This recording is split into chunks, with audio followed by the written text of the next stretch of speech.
Hey, welcome back to STS. Coach Renee here with my good friend Darryl Stingley. We are in Origins Parkour facility today, and we decided to make this one right. That's right. That's hot. That's right. That's hot. All right, so we're going to get into a talk today about yourself, about some things that people may not know. But before we get into that, I just want to quickly announce our winner of our comment challenge.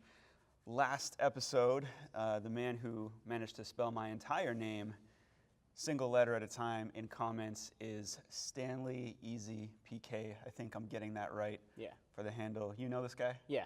He's a good guy? Stanley's dope. Yeah. All right. Stanley's a really cool guy. I'm glad the Cool Mint Chimp shirt is going to a good person. And we're going to announce a little bit later the next comment challenge, so stay tuned for that. But the first thing I wanted to talk about, if we can, is the age that you started parkour and maybe also the age I started parkour, because it was around the same era, Yeah. but years apart, and some of the things that go around with that. So you were, if I'm not mistaken, 12 years old I was 12, yes. when you started? Yes. And what year was that? 2005. Okay. And so I started 2003, roughly. Yeah. But I was 17. And I think this is why you're better than me. That's a specific reason. It's the only reason. Age, 2 years after the sport developed a little longer. It was a totally different game from 2003 to 2005, all right? People were doing different stuff. It was mostly the same. Yeah. It was mostly the same. That was more of a joke right there. Hardcore sarcasm. In that era, being two separate ages apart, and I really think, like, when I said 2003, it's like the tail end of 2003. So really like 04 is kind of when I first started to actually practice more parkour. Yeah. But what were you doing before that? So, age 12, it's a pretty early age. Like, that's kind of the age where you do want to start specializing in a sport. Right. But what kind of other, like, sports or activities were you doing before that maybe either pushed you into parkour or you think helped make you the person you are today? Well, funny enough, actually, the first time I ever did parkour, I was 11, because it was at the beginning of 2005. My birthday's in February. My best friend at the time, his birthday's January 9th, February 9th. And I started parkour on his birthday, technically, but I just say 12 because I wasn't. You know what I mean? Like 12 was only a month away. But before parkour, I was doing a lot of martial arts. It was mostly like self-practice at this point in time, because I had done traditional like TKD and stuff for a couple years, and I was just not a big fan of the setting and like the like rigidity of the rules. So I was doing a lot of like Bruce Lee study and philosophy. That was like my favorite thing to do, was to study Bruce Lee, study martial arts practices and the culture around it and stuff like that. So that's what I was spending most of my time doing for all of the years beforehand. Did you jump in Taekwondo? Like, were there jumps? Yeah. Okay. Yeah. Because I came from like a karate background Yeah. and quit for similar reasons, in that, like, I just didn't feel like I was getting anywhere with it. I really liked competing, but I often left competitions frustrated. Like, I could have whipped that guy's ass, but we got this, point sparring thing I got to do. These rule systems and My stuff mom, like that. MMA didn't exist at the time. I probably would have done better in something full contact, where I could, actually get my aggression out there. But Yeah. we didn't do any jumps, and it was all like this sort of like stances. So I feel like it helped with my knee tracking a bit, that kind of thing, because you get into like horse stances and front stances that help with that early development of just body awareness, but no jumping. It was like stay hard to the ground and be like very rigid with your form and not fluid or relaxed. Yeah,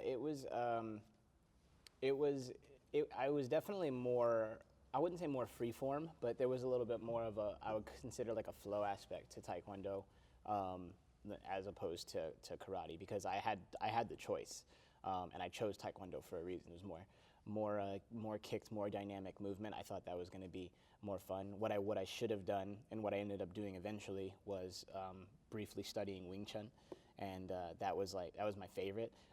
No jumping in there, but I loved the forms and the steps. It was a little bit more like this form right here. It was just, this right here was already something different from your typical because in karate it's the same as TKD, right? Right? You get in your horse stance, you have fists close to the hips, shoulders like drop down and square. Yeah, so that's how we started. And when I got into Wing Chun, I was like, yeah, this is great.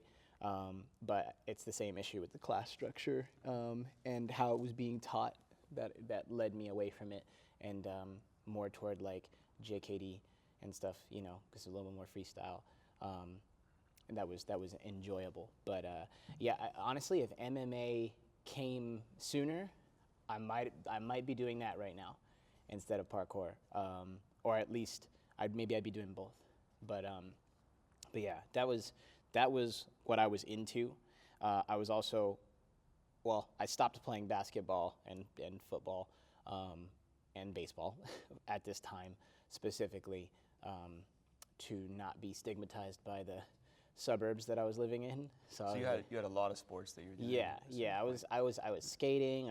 I started skating actually when I moved to the suburbs. So I was maybe 9 or 10 at that point in time. But I wasn't great. I wasn't like a legit skateboarder. I could get on the board and I could ride. I could drop curbs and stuff like that. I could travel places, but that was about it. BMX and mountain biking were the two extreme sports that I took a little bit more seriously, but even those, like, I didn't have the right BMX bike. I didn't know. I was trying to do everything that the real pros were doing, like 360s and bar spins with the Walmart bought,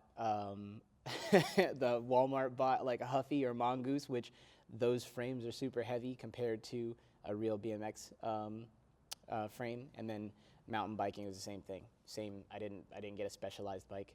I got the Mongoose from Walmart because that's what you get. Yeah, I mountain biked for like a year, and everyone I knew was way better than me, and they all had.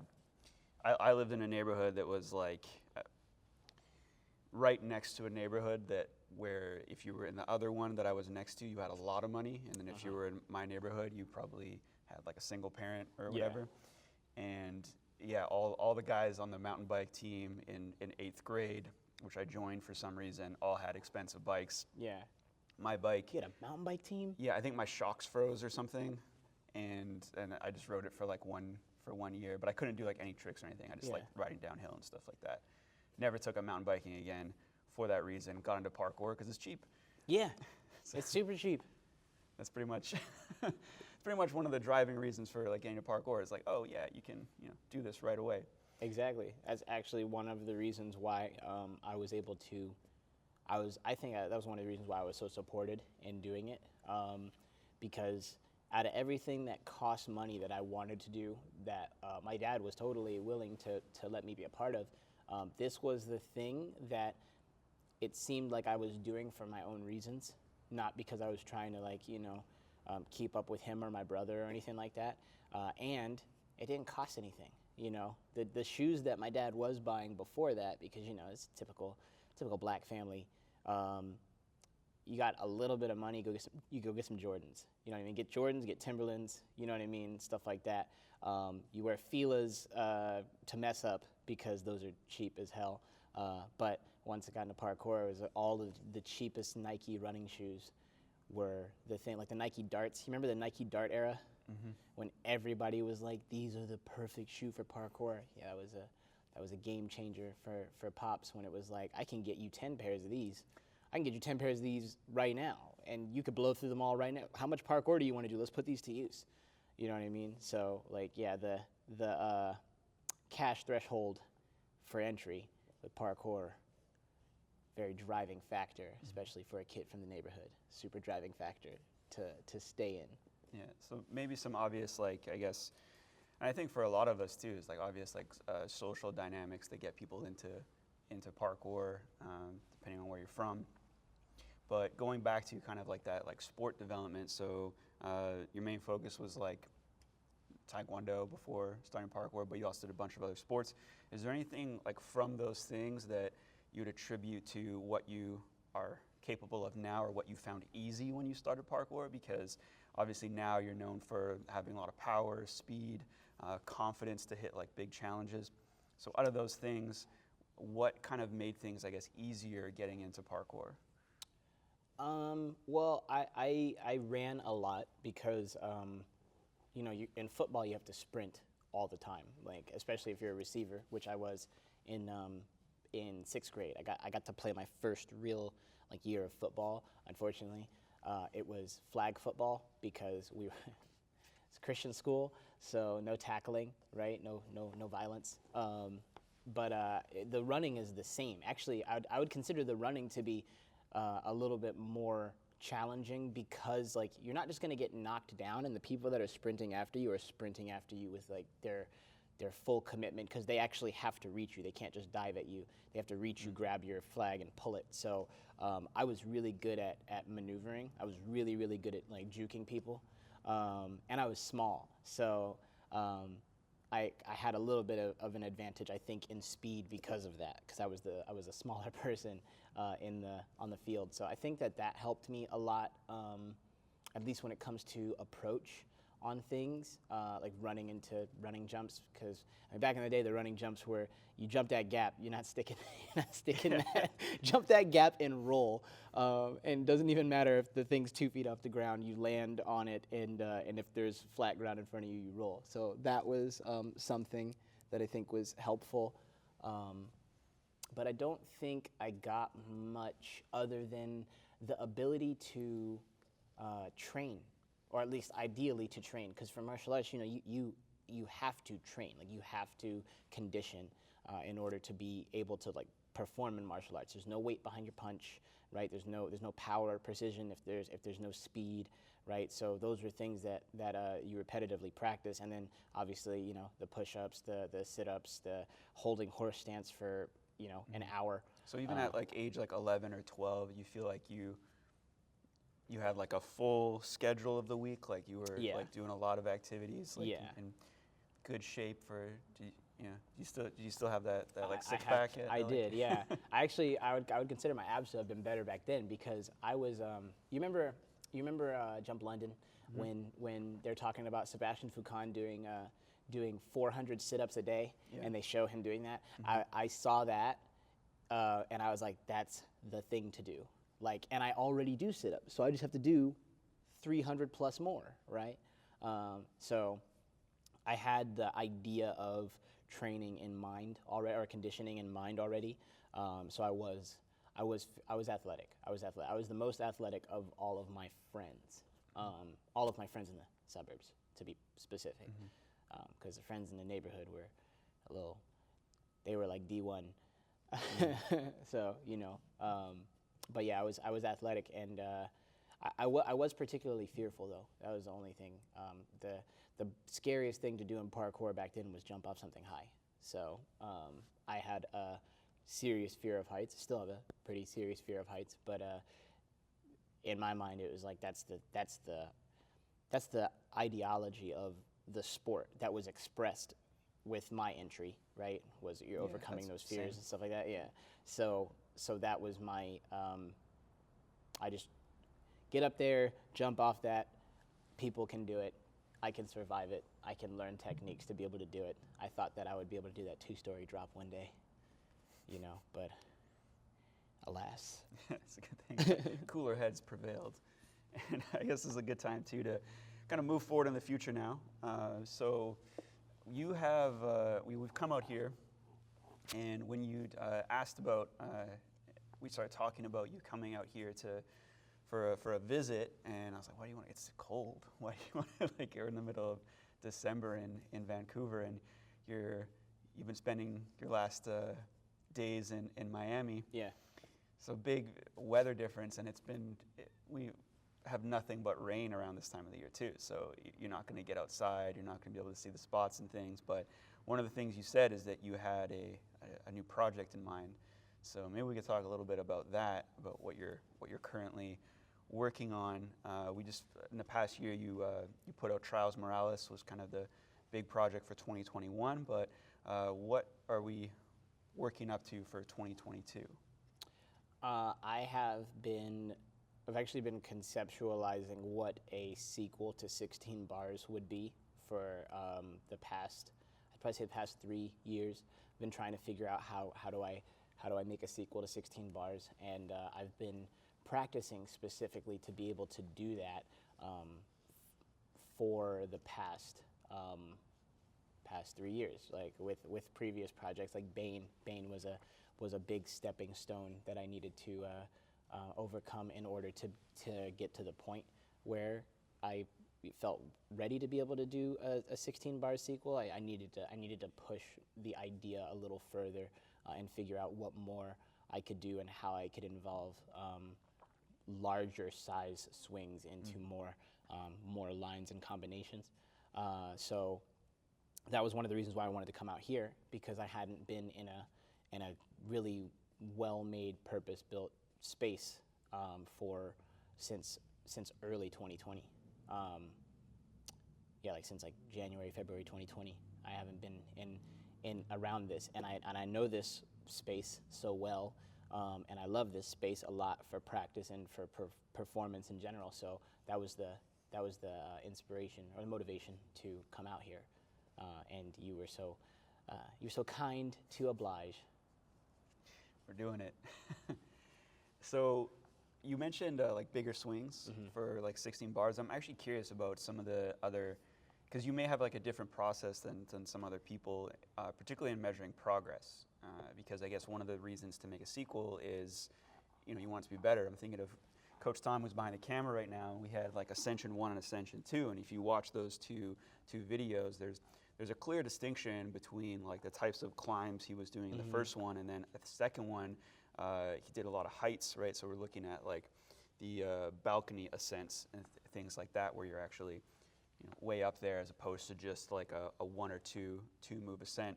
Maybe we'll talk about that in another episode with Tom. But for going from 16 bars 1, where you're already doing, people would obviously notice from that video, you're already doing like some of the bigger swings that anyone could do at the time. And obviously pushing that would be one, is like, can you do further heights, further distances? But what other kinds of things are you trying to show progress in from the first one to what you're working on now? My ability to travel with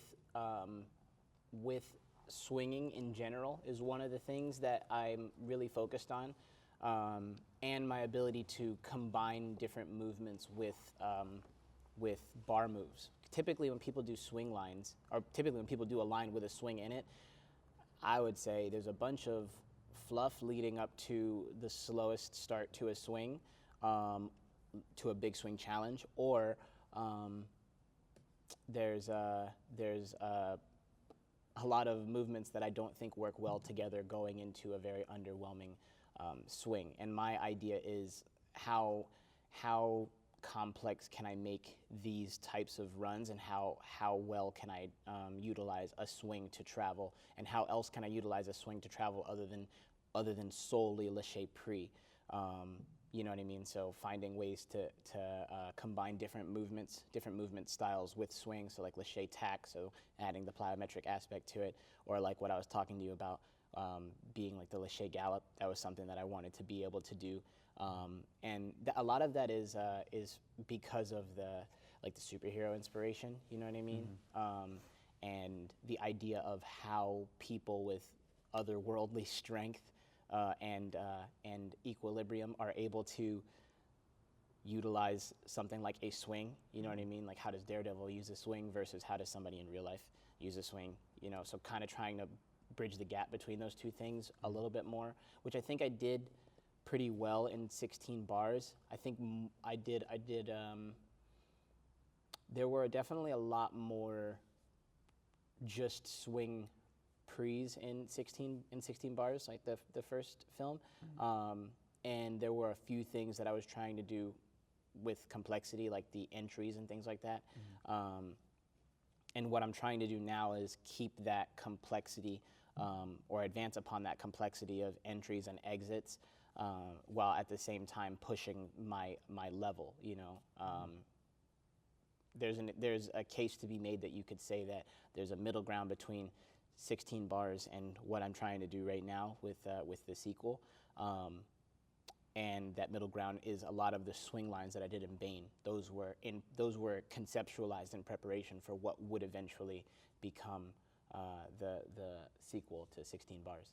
It's almost like you I think sometimes when you're talking to me like this and I'm hearing it's like your life is a movie, or it's like or it's an anime, and like these are like the different arcs that we're going through, the different like story arcs. And actually, as we're talking about this, because I realize we do have some people might be listening to this for the audio, some people might be tuning on YouTube, but we are in the gym, and you just gave like a bunch of examples. I don't want us to like give away some of the, because I do think it's important people are surprised, but I was wondering if we could like walk over to one of the bar setups here, and we don't need a full demonstration, but you're just talking about things like lache tack, lache gallop, and people are probably, if they're watching, they're probably like, what is that? I don't understand. So I don't know if we can take like a walk over here. Yeah. If you're willing your to. Your choice, which one do you want to do? Give away. Well, lache tack, obviously lache we're gallop. not going to do the challenge, but I mean, you could. Yeah. Which one do you want to talk about? We can mime it out. Let's go over here. Let's kind of like mime out maybe one or two of these options.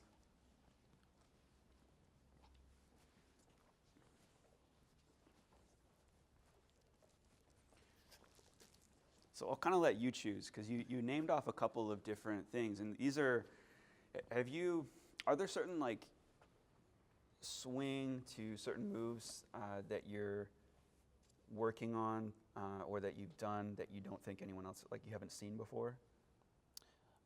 The lache gallop is one of them. There's one that I did, and it was very situational. But there's one that I did in 16 bars where I swung, and I didn't just like tack.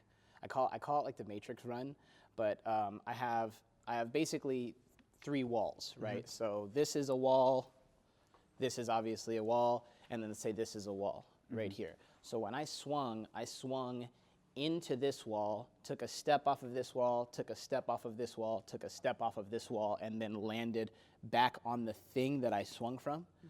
That's something I haven't seen. Actually, nobody did it before me, as far as I know.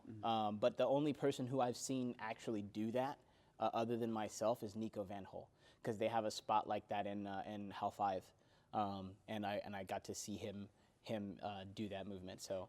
Yeah, it's funny that you mentioned him too, because he's someone that I look at as doing a lot of swing trickery. Yeah. You know, not just he's a wizard. I think what people expect from like, although I mean he does some trickery himself, but I was going to mention like Tim Champion. Yeah, it's kind of known for like, okay, we're going to expect to see like a really big lache from him, but kind of from a standard setup, you know, just kip cast, go. He does some other trickery. Not a lot of. I don't see Tim do a lot of like wall work with his swings. It's more like swing to toe shoot, that type of thing. Yeah, I don't want to like speak for him, but I actually introduced that to him, or at least I got to give him the first run through of how to do that when he came out to the previous gym that I was at, and I got to teach him how to do like a lache tack back in that space. He had never done it before, and I also got to teach him like lache tack, and I tried to teach him the matrix run, but that's one of those things where you got to be down for that. you got to be down to sit there for a minute and deal with that problem. Yeah. Was that problem? Was that something that like it was just a matter of reps and then it got easier, and you're like, oh, this is how it works, or this is my vision? I wish I could say that. It was, so that one, basically, I saw it. That's what happened. Like, I saw the idea. I literally watched it happen. I kept calling it like the Spider-Man wall run, like before I had started to actually do it.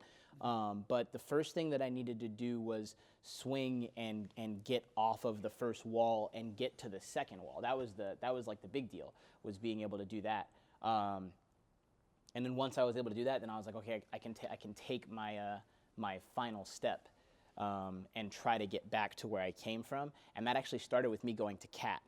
And then from the cat, I went back to, there's a low platform, and then there's a pillar right here that's about 1.5 feet up, and there's a bar that sticks out of it. That's how you swing into the hallway. So I was swinging into the hallway, running around the walls, and then catting on the low platform.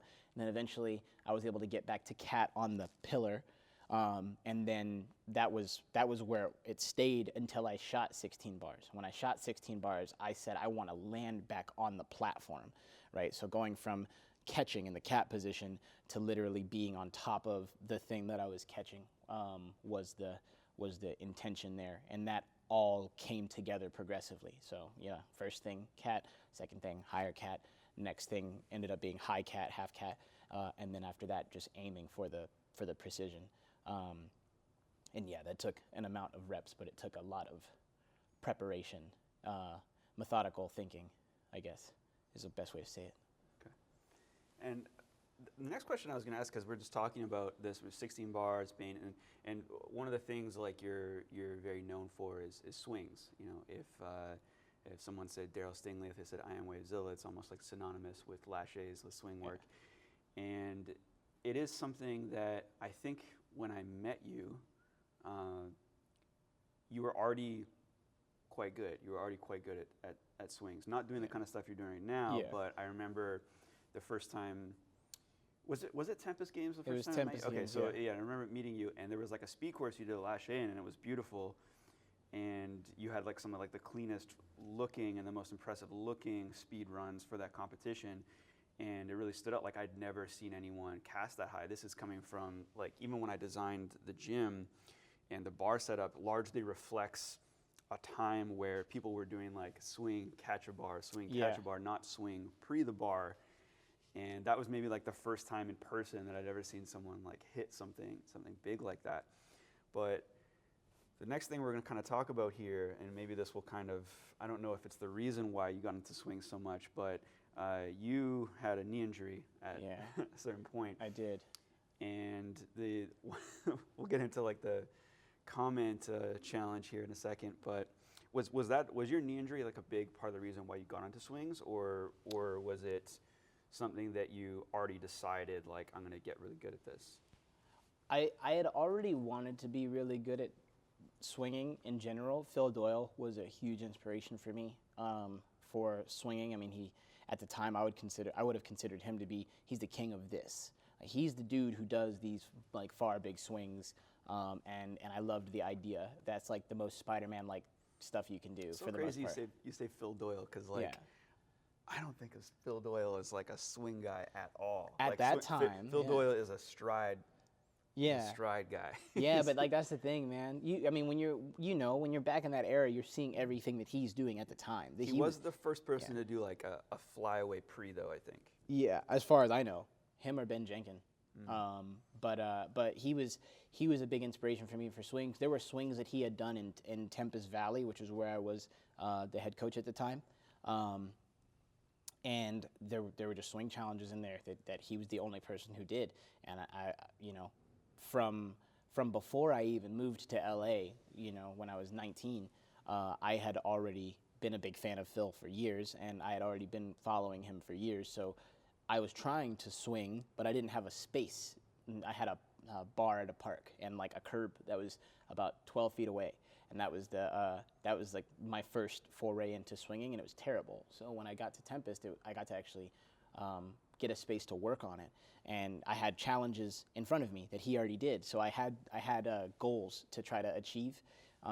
So I was already trying to do that, and I already wanted to have a place on the list of swing lords at that time. So I decided I was going to get really good at it. I practiced it a lot, and that was before the knee injury. And then, I had the knee injury, and I wasn't able to do the jumps that I was capable of before. I think before, at that time, I wasn't known like solely or astutely for swinging. I was known for being powerful for the most part and like having good flow, you could say. But I wasn't known as like the swing god at that time. So once the knee injury happened, I was forced to look at my repertoire and say, what can I do now? Like, what can I do right now? Because I can't do the big strides that I was doing. I was doing a lot of like jump clears. I would like clear 15-foot gaps, like, wall here, wall 15 foot away, take off of one wall, clear that other wall, and then combo out of it. I couldn't do that at the time. I couldn't touch that stuff again without potentially re-injuring my knee and then having to go back to the hospital. So I spent a lot of time doing two things actually in particular. I really, really worked on my climbing. And once I got to the point where I could still snap, you know what I mean, like to tap, I was able to get back into swinging. But it actually took a while before I could do like swing work. just the kick. Yeah, like, the kick I couldn't do. Yeah. The kick hurt a lot, and again, it was one of those things where it was like if I do this, then I might end up back in the hospital. So I actually focused mostly on climbing. That was what I did a lot. And fortunately, at that time, Tom came out with you guys came out with Ascension, which was actually the my friend JT and I were trying to create something like Ascension because we were doing these climbs together because he was my main training partner. We had just started Squadron and all that stuff, so we were doing climbs all the time, and we were like, man, how do we make this into a video? You guys made it, and I was like, that's it. So we made Trials. You know what I mean? That was the inspiration. I think Trials came out 2 months after Ascension. So that was what I was doing, and I think through that, that's what got me back into like movement, like actual parkour movement, and that with strength training eventually got me to the point where I could feel comfortable swinging off of a bar again and landing on stuff. And yeah, from the rest from there is pretty historic. It's interesting for me, like, and I guess it's part of it. I'm a little bit biased because when I asked, like, oh, is like your knee injury why you got into swings? Because for me, I tore my Achilles and now have like torn parts of my knee, but lache to like even like small ones and stuff. I didn't I didn't do a lot of swings pre Achilles injury, and then after Achilles injury is one of the things where it's like, oh, I can, like, while I was recovering, I could swing on bars and do things like that because Right. I could go bar to bar without landing. And then when I first got out of the boot and was able to land a little bit but not push off and take off a lot, I did a lot of swings because I don't know if people are always aware that lache landings can be quite soft unless you're doing like a Far distance low, drop, but yeah. particularly up, like I can, like right now I can hit this one and I'm getting a lot of like I can go lache pre up here, and there's even the option like where if I hit it and I do a bounce back, I can step off to this wall, I can drop to cat, and so it all just feels like this very soft thing. I don't actually, if I fail, I don't feel like I have to take the drop, but it's also because I have experience with it. And I don't know if like people out there, like I think a lot of people when they face an injury like that, they're like, oh, I can't do anything, so I'm not going to do anything. And so I can do like tiny little precision jumps right now and hop drills and stuff like that. But one of the movements that I feel like I can actually express more power on and actually get back into the mindset of flying through the air, getting some wind in my face and hitting a landing is laches. They're still scary because there's certain ones that I don't want to hit right now because unlike this one, if it's like a lower target, I don't have the same sort of like soft bounce back options.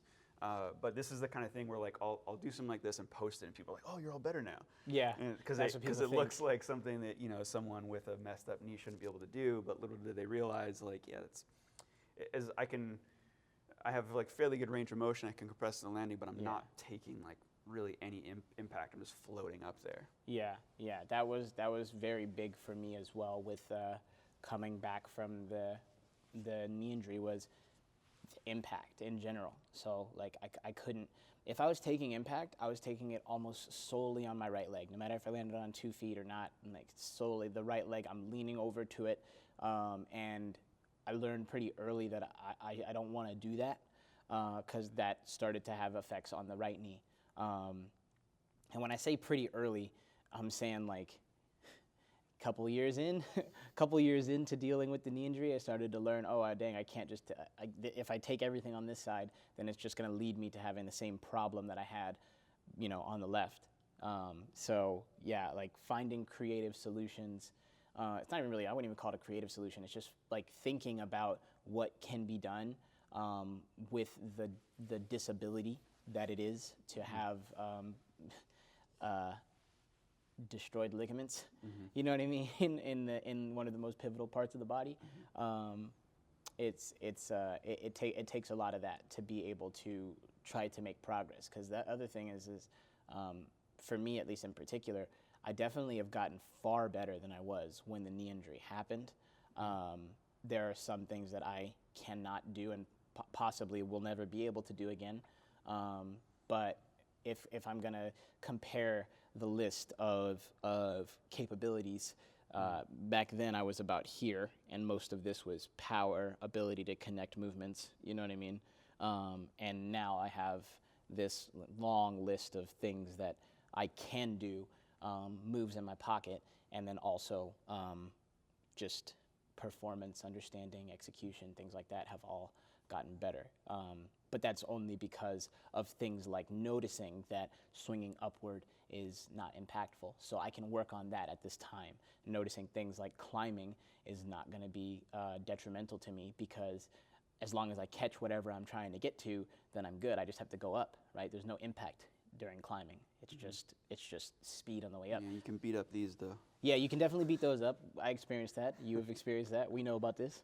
But you know, that's why you just gotta try take care of those elbows. Yeah, you gotta make sure that you're being balanced in your training as well. Because maybe like us doing as much plyometric work as we did at the level that we did, at the volume that we did, is probably one of the main factors that led us to the level of degradation that ended up in that snap. I mean, right? I attribute most of, if I had like say like, oh, what's one takeaway, one thing you would do differently, or one thing that you think caused like injuries, because both my injuries kind of just happened.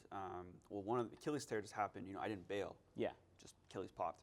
The knee injury happened in like a weird sort of bail, but I told you this the other day. Like, I think if I bailed that way when I was younger, I don't think, or at a different parallel universe or something, I don't think anything would happen to my knee. I think it could have survived. Like, I had this leg was way up there, and I kind of jammed on this one. Yeah. But you know, I've seen other people kind of in similar positions and be totally fine. So it's like, why wasn't I fine? It's like, well, okay, I was like 34 at the time. I trained a bunch. I was, that was like a few days in of like back-to-back training days. Yeah. So even I'm learning as I get older to, maybe not do as much volume or as much volume at a certain intensity or as much impact, but it's like an old habit, where it's like, this is what I feel like was making me better, and so this is what I'm going to keep doing to an extent, but I really have to choose my time wisely now. Yeah.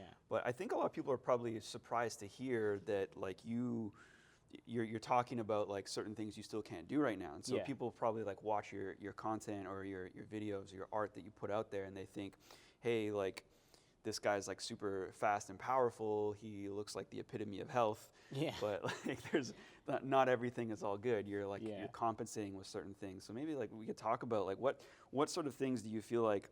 Well, first of all, I guess like where do you feel strong? Like what do you feel like is not affected at all? And what sort of things do you feel like could be better, or you're still kind of like battling with? Well, my standing jump and plyos, for the most part, depending on how big they are, don't really feel too affected. I actually experienced my furthest standing jump post the knee injury, right? But I don't really think you need a massive amount of stability to do a standing jump. I mean, I'm not like completely unstable to the point where I can't balance on my left leg. I can do this. My balance on my left leg is actually better than balance on my right leg, and this is the previously injured.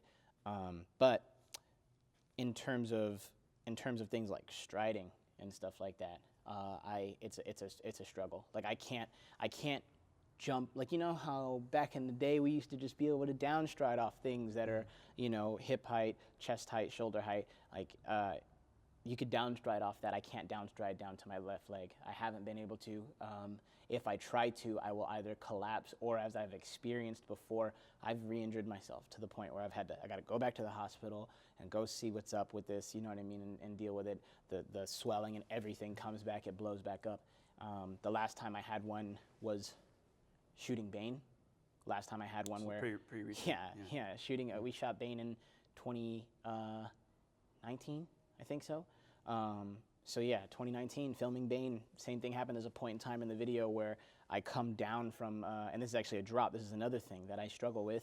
I was coming down from a downward dive Kong, 9-foot rail, 8-foot gap, 7-foot wall, downward dive Kong, and I thought I could take it. I had been training for this. I can take straight down drops of 9 feet, 10 feet, but like that much forward momentum, having to land, slightly staggered, it sent my knee in and re-inflamed, and I had to deal with that problem for a month plus or something like that, and then I had to get back to moving on it. You know what I mean? And each time that happens, there's a somewhat of an after effect for an amount of time, and I would consider it to be. I don't feel like my knee, in terms of my ligaments, are at the same level of health that they were at even after the initial injury, because of how many times I've had that setback. So things like fast forward drops past a certain height I can't do without potentially endangering this knee. Downward strides, far strides in general, I can't lock out. I can't lock my leg out. So on my right leg, I can take a big stride and I can fully lock out straight through the hip, strict through the knee and everything like that. But I can't do that on the left side. So anytime you see me stride or cork or double cork or anything off of this left leg, you're going to see a slight bend in my knee. And a lot of the time, unlike how I should stride, which is coming in with either aiming for the heel strike and going mid-foot, I come in a little bit flatter so that I don't actually lock onto my heel, because as soon as I lock onto my heel, the leg locks and that shift can set me back. So I try to avoid things like that. I can still stride on it, but there's a limit to the distance that I can do without collapsing. I think 8 feet's fine. I think 9 feet might be okay, but that's probably, I can do one. You know what I mean? I can do one, and then I got another one on the right leg, and then I'm good. Running takeoffs I can do. Flat running takeoffs are the hardest. So step up, I can take off, no issue. It sometimes there's a little bit of a bother around the VMO area if I hit it slightly wrong. But flat takeoffs, I can't take off like that. You'll see if you watch the videos, you'll see I come in a little bit flatter on my foot for flat takeoffs on my left leg. I can still get pretty good distance, but I don't have the same power.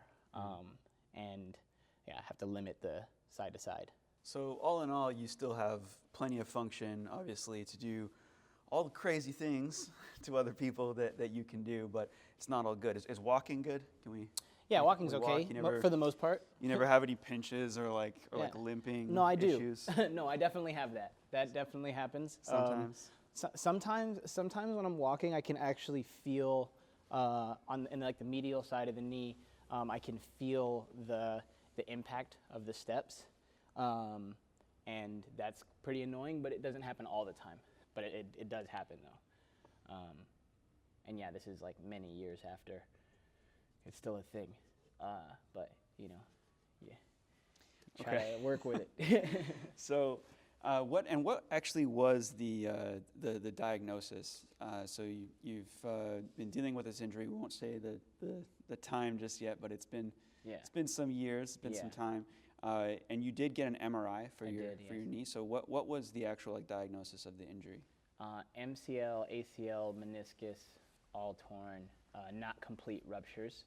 I don't actually know the severity of the meniscus tear per se, but the MCL was one of the most significant. I mean, MCL and meniscus are the most significantly impacted ligaments that I had. You said ACL as well? ACL as well, yes. ACL is pretty significant. Yeah, but more significant than MCL. But what I meant was the ones that sustain the most damage. And you didn't have surgery? I did not have surgery, no. Not totally because I was against it, just because it wasn't. I had 2 recommendations, and unfortunately I went with the one that my immature mind thought to be the best case scenario for me. You're not alone in that either. There are plenty of people out there that have complete ruptures of ligaments and don't have surgery. It's probably more rare to hear multiple ligament ruptures without surgery, but that's also what you got these guys for. Yeah. Right? These guys. Well, this guy was gone for a long while. This VMO was just flat, non-existent for a very long while. A lot of work to get that back. But it made a difference once it came back. Yeah, and we don't need to get into like the details of that right now, but obviously you've done a lot of different types of rehab over the years. You have a lot of good people like in your camp behind you to show you a lot of things, but there's still some issues. And so, maybe it's the case where I think you were talking about this to me before about, okay, you've worked at it so much, you've tried, every exercise in the book, every stretch, all different like conservative approaches. So are there things you're looking at in the future right now, your future, to like address surgical injection, that sort of thing? Yeah, absolutely. I mean, I've had lots of conversations with you about this. You've always been super open and helpful to me in that regard, even before you experienced this same issue or a similar issue, and you've only done more since. So I definitely have the intention of continuing to speak with people about the issue itself and trying to find the best solution that I possibly can, because if I can make it better, while I'm still professionally active, I would be happy to experience that. Yeah, how old are you again? Because most people probably don't know. I'm 28. Okay, so like we're still like in your athletic prime years. So it's not like if you were 40, and you were like, oh, I should get this surgery done because I want to keep pushing myself and keep progressing. It's like, well, maybe if you've been this good at this point, you probably don't need surgery. Yeah, I would prefer. Realistically, I just want the best case scenario response. It doesn't. I don't think that I'm going to. I've already made my peace with the fact that I'm never gonna feel how I felt. I don't know. I can't even remember what it felt like. It was so long ago. I really can't remember what it felt like to not be performing with this issue. So I'm not looking for, unless by God there's a miracle. If I'm not looking for that, I'm looking for something that can make it better, maybe make it more sustainable, maybe, maintain the health that I do have, or even add to, increase my health, my knee health. If that's possible, I would be happy with that. But I'm looking at whatever options. I'm okay with the surgical route. I'm okay with, I would lean toward injections because it's not as invasive, of course. But I want to go with whatever the best experts I can find are going to recommend to me. And also what's been at least, I would say like more tried and true. I would love to see some cases that show people that have experienced such an extensive injury return somewhat better, better than your traditional surgical means possibly, or better than just strength and conditioning, rehab, things like that. Yeah, and I think your case too probably gives a lot of people out there like some hope. Right now, like I get tons of DMs with people asking about like the specific things that happened to my knee. So I had a cartilage tear as well as a meniscus tear. Cartilage on the femoral condyle. Your meniscus sits on top of your tibia, and out of those things, those are things you can recover from. So you can have microfracture surgery, absolutely. You can return to sport. It's well documented. You can have a meniscus injury, return to sport. It's well documented. You can have ligament ruptures and absolutely return to like a high level of sport. So all these things are possible, and that's like the question I get all the time is like, it's like how long, when, and we're not experts on it, and I'm not here to tell people when they can return to something, but it is possible to recover from these things. Okay, so I do want to wrap up this talk. There's a lot else we could talk about, and maybe next time you're out here we will do this again. Actually, I should say maybe we'll definitely do this again next time you're out here. But there is a comment question we're going to get into, and Tom, could you pass me that thing you have on your head there? Okay, so you can win one of these fine 5-panel Origins hats if you leave a comment and you can tell us which North American Parkour Championship event, which number it was that Darryl Stingley suffered a career turning point career injury. I'm laughing about this, but knee injury that we've discussed in this episode. So if you can tell us in the comments, the first person to answer correctly what NAPC it was, you can win this hat right here.